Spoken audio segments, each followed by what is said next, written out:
Which is correct? A dozen eggs is or a dozen eggs are? I remember being in elementary school and my teachers making a big deal about the unit, and I never really got that until one day I was in a grocery store and I wanted to buy an apple, but I couldn't buy one apple. I had to buy a whole bag of apples. So I did. I bought one bag of apples, I took it home, I took one apple out of the bag, and I cut it up. And then I ate one slice. One bag, one apple, one slice. Which of these is the real one?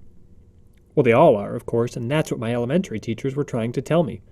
Because this is the important idea behind whole number place value, decimal place value, and fraction. Our whole number system depends on being able to change what we count as 1.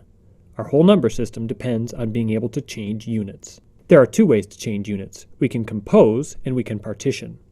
When we compose units, we take a bunch of things, we put them together to make a bigger thing. Like a dozen eggs. We take 12 eggs, put them together to make a group, and we call that group a dozen. A dozen eggs is a composed unit. Other examples of composed units include a deck of cards, a pair of shoes, a jazz quartet, and of course Barbie and Ken make a couple. But think about a loaf of bread. That's not a composed unit, because we don't get a whole bunch of slices from a whole bunch of different bakeries and put them together to make a loaf. No, we start with a loaf of bread, and we cut it into smaller pieces, called slices. So each slice of bread is a partitioned unit. Other examples of partitioned units include a square of a chocolate bar, a section of an orange, and a slice of pizza. The important thing about units is that once we've made a new unit, we can treat it just like we did the old unit. We can compose composed units, and we can partition partitioned units. Think about toaster pastries. They come in packs of 2, and then those packs get put together in sets of 4 to make a box.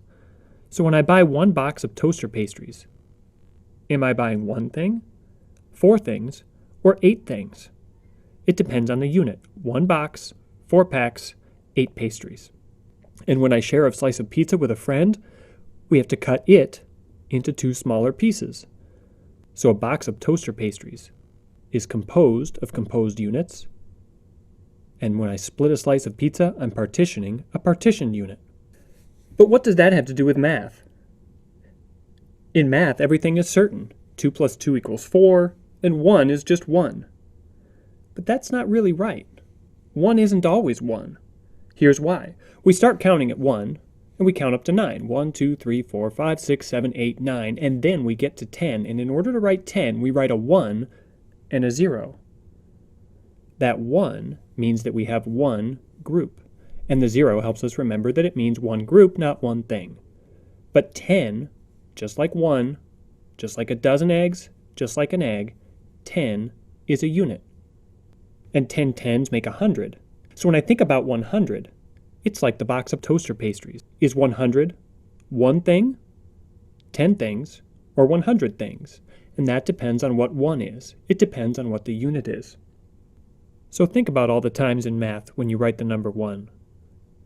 No matter what place that 1 is in, no matter how many things that 1 represents, 1 is.